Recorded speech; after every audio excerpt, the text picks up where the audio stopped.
I wanted to ask about, this central tension between place and sector has sat at the heart of industrial strategy globally, but in this country particularly. And I know, Greg, as Minister in your industrial strategy, you were very keen to put place at the heart of it as well as sectors.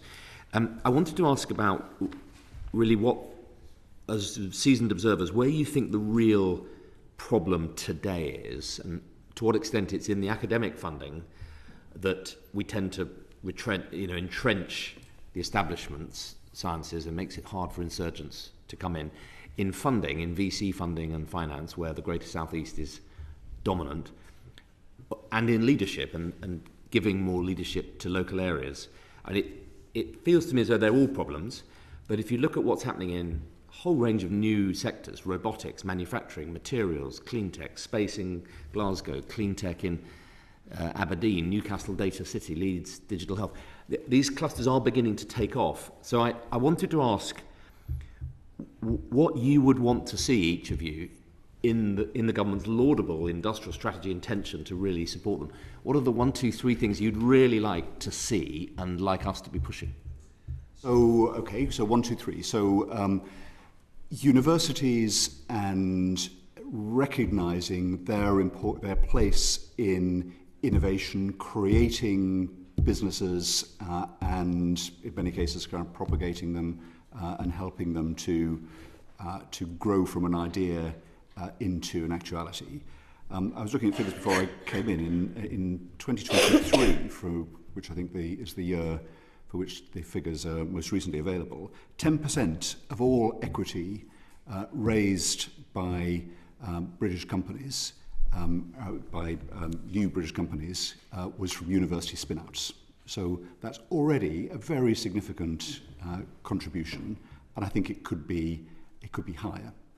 The second thing, and I think it's come out, perhaps just a word on that. The Northern Gritstone was mentioned by Dan. That is a collaboration between universities.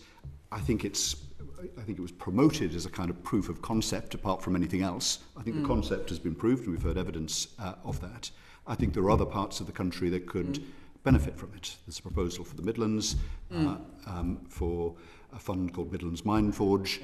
That the clustering of universities and to have access to a pot of capital that can then help both the startups, but more particularly scale-ups, which I guess is my second point.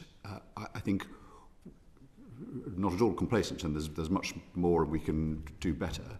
But actually, compared to some other countries, I was in Japan a couple of weeks ago, they look with some admiration at our startup culture these days. We need to reinforce that and we need to do better, but we could be much better at scale-up. So I hope we can get behind things like Northern Gritstone, as we have, Midlands Mindforge and others, perhaps using the British Business Bank, using the National Wealth Fund, the reforms that the Chancellor is making about pension fund investment. These are all areas that can, I think, in our national interest and in the interest of prosperity, can help as well. So the third thing, so universities, I think, scale up, and then the third thing would be agility. Again, if I'm sort of self-critical in looking back, when I was in office and George was in office, this is when UKRI was being set up and being established.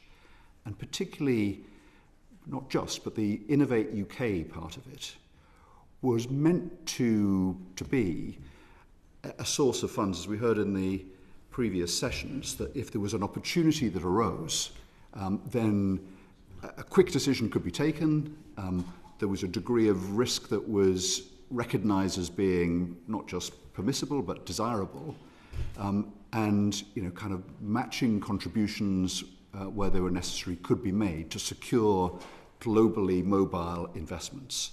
I think, to be frank and to be candid, what's happened too much in UKRI since its formation is that the kind of grant culture of the research councils, where you kind of issue a call and it takes sort of months for people to respond to it, often at great length, and then there's a kind of committee of the great and the good that assess that through a kind of peer review, and then 9 months, even longer down the line, you finally get an answer, by which time this investment has been made in the United States or in Asia, and it slipped through our fingers. That wasn't the intention. So I think we need to get back to that agility, and I hope new leadership gives an opportunity to do that.